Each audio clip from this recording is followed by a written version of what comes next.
down in Poole, outside the Sunseeker factory, and we have the privilege of being the first journalist to test this, the new Sunseeker Portofino 40. Surely one of the most hotly anticipated boats of this year. It makes its debut at the Southampton Boat Show, but we're going to test it right now.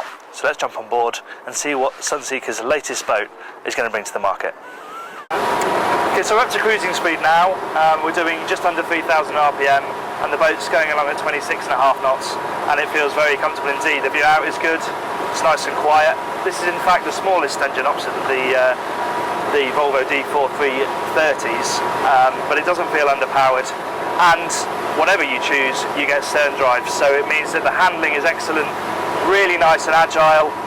The turn is tight, and there's quite a bit of heel, but it never feels like it's coming from out of your control. I mean, what do you expect? It's a 40-foot Sunseeker, so it's got a good hull, and it's plenty of fun to throw around.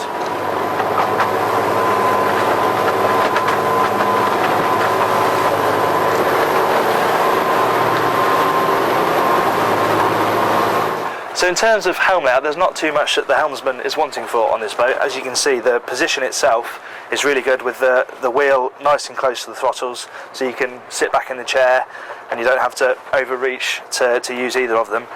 Nice big Chartplotter here, which is easy for the helmsman to use, but also right in front of the navigator, so that they can use it without getting in the helmsman's way. Up at speed, you do lose sight of the horizon maybe as the boat's going over the hump, so it's great that you can pop up this bolster here. There's also a flip down footrest, and then you can peek out over the top of the windscreen, which is great for obviously being able to see, but even better when you're berthing, because you can turn around and see pretty much every area of the boat. Any 40-foot sports cruiser worth its salt has got to have a really good cockpit, and luckily the Portofino 40 is one of those boats. At the stern, Sunseeker have gone for this sort of split seating sunpad situation, but if you pull back on this rest here, you've instantly got a much bigger sunpad for when the sun is actually shining. Obviously you've got the things you'd expect, like the table here, which flips over so you can have plenty of people dining, and then you've got cool box, ice maker, and of course the cockpit griddle under here as well. One of the things that makes this cockpit so enticing is the sunroof. It's the first fabric sunroof that Sunseeker fitted to a boat, and it's excellent because it means you've got so much more of an open space, because the lack of a big GRP roof means that the canvas can fold all the way back, and you've got this huge aperture. So the helm position and these two seats here are in glorious sunshine.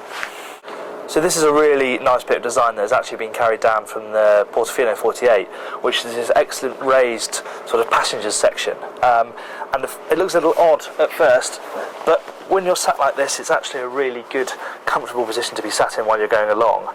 And one of the real benefits is if you're coming into somewhere that you don't know, or you need to look out, then being up here where you can see pretty much every corner of the boat is absolutely superb. And it also means you've got two forward-facing seats as well. The unfortunate downside of having such a wide and accommodating cockpit is seen here on the side decks, especially back at this part of the boat where the guardrail has run out, and although you've got this handhold here, unfortunately you're pushed out by the top of the roof and the nav light, so it does feel a little bit precarious getting down here, and really it's a matter of walking or sort of shuffling forwards like this, and it does feel pinched all the way along.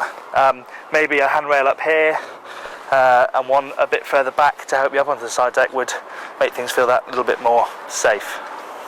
As you will have seen from our running shots, one of the big features of this boat is the amount of glass that runs from the mid-cabin all the way through the saloon and onto the bow, and the effect down here, especially in the saloon, is absolutely spectacular. You've got these huge windows both sides. In fact, the one on the side behind the dinette is even larger, and then above me we've got two big skylights here, which the light from the windscreen pours through, and then another, actually this hatch opens, another opening hatch up here for ventilation and even more light. And the feeling of space in the dinette and the galley behind me is absolutely amazing, and the headroom also adds to that as well, which is something that Sunseeker have been really keen to push for on this boat.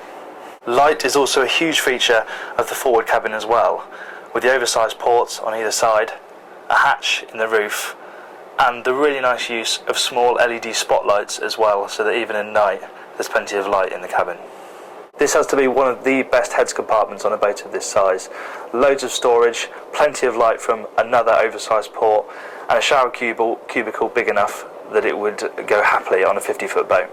Again, what makes the mid-cabin so good are the oversized windows. There's one on each side, and the feeling of space in here is absolutely superb. Elsewhere, you've got these two beds here which slide together, so you can have an instant double. And to my left here at the moment there's a vanity case and storage, but you can spec a third berth there as well, which could be really, really useful if you've got a large family.